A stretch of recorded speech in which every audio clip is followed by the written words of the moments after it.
let's talk about the decks that tempted me in February.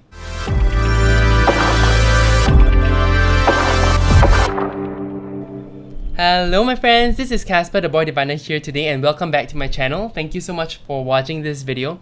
So this is sort of an update to my depth year where I agreed with myself. I made a promise to myself to control my purchases, especially with deck buying. I wanted to just share the struggles I've went through.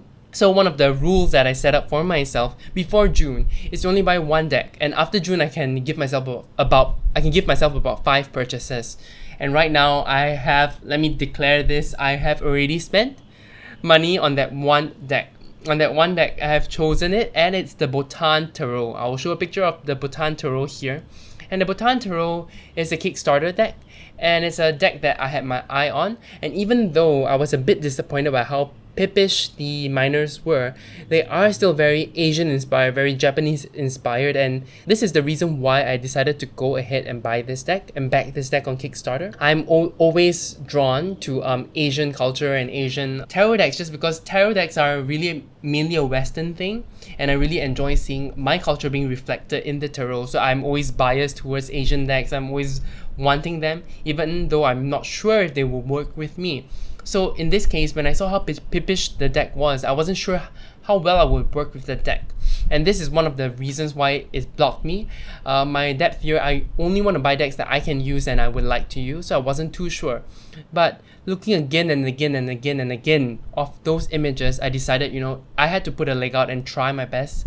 With this deck, I had to get it. So I bought this deck, and that's the first deck I bought after I declared my depth year, and should be the only deck I buy before June.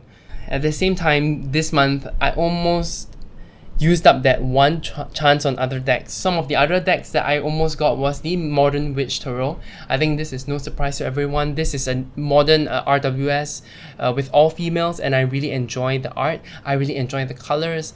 Many people have done walkthroughs of this deck. Many have done reviews of this deck, and it doesn't help just seeing how gorgeous it was again and again and again.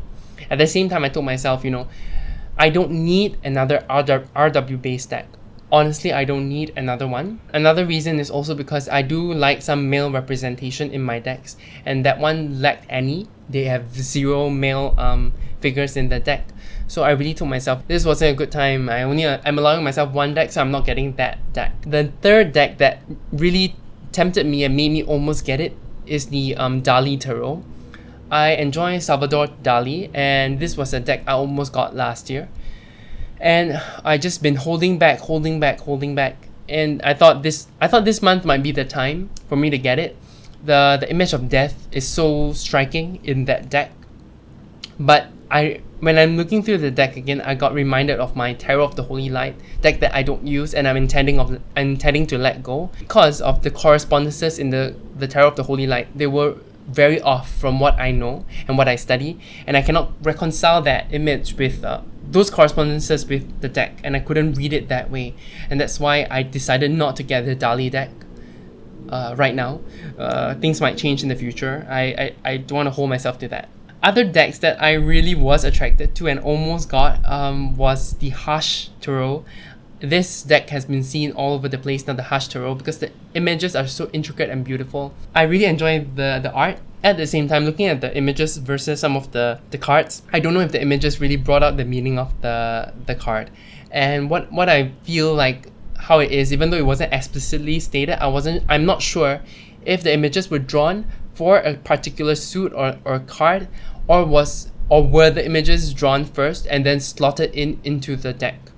Because one of the decks I've got, the Nicoletta Ceccoli Tarot, I enjoy the images so much, but I don't really use it because some of those images don't really pair well with the meaning of the card, and that's why I've been struggling with decks like that.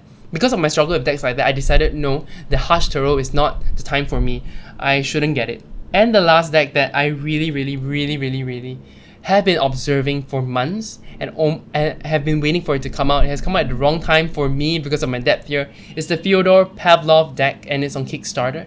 This deck is so beautiful. The Lover's card is revelationary to me. When I saw the Lover's card, I felt like this deck is the deck for me. I just have to say the art is so good. How the expressions of the people are so good. I love the art. I love how thick the lines are. I love how voluptuous some of the images are. At the same time, This is also a RWS clone, I feel. On a high level, looking through the deck, this is a RWS clone, and as I mentioned earlier, this is not the right time for me to get another RWS inspired deck. I don't need one. I have the RWS Borderless edition. I don't need another copy of that. No matter how modern they may be, no matter how diverse they may be, I don't need it right now. There are other decks out there that are calling my name. The next one I'm going to talk about is the one that I may be breaking my promise to myself next month, but not breaking the promise where I'm buying only 6 decks this year after February. That one I'm intending to keep only 6 decks buying, not inclusive of those that are already coming my way, would be the Keymaster Tarot. This deck, the majors are gorgeous. I love how the pips are drawn. I love the gold foiling on the pips that depicts how it looks like in the Marseille. So many things about that deck really calls out my name. And the thing is, it's not too expensive. So my barrier to entry for that deck is really much lower. And I might get it in March. Yeah, my hand is still hovering over it just because, I told myself I don't need any more pip decks. I have the Arcana deck. But this deck still is screaming my name, and I feel like 80% I'll be getting that deck. I do feel a bit disappointed with myself right now, just thinking about that fact. It is too good to let up. It's free shipping. I have all these excuses, I guess, or reasons in my mind how this deck can fit in my collection. So I'm almost buying it. I'm just holding back just because I don't feel happy breaking my own promise to myself. But then again, the whole point of this is to really think about my purchases, and I think I achieved that goal. I really thought through everything. And on top of that, I'm not intending to break the promise that I'm getting only 6 decks this year. So after I get this one, I have only 4 decks left for the rest of the year. Okay, I'm not intending to break that promise to myself. Okay, I hope you guys enjoyed this video. If you did, leave a like and subscribe. I don't know if you struggled with any deck purchasing this month. Feel free to share with me your thoughts. Tell me if you bought any of those decks I mentioned, because I would love looking at it on your Instagram or your YouTube channel. And if you did, and you think I should really consider those decks again, let me know. Even though that might be a bit cruel, but just let me know. Or if you know anything about the Keymaster Tarot that I should know before making a purchase, then give me that heads up as well. I think seeing how others struggle with deck buying would also really encourage me in continuing in this direction. Okay, you guys have a great rest of the day. You take care. Bye!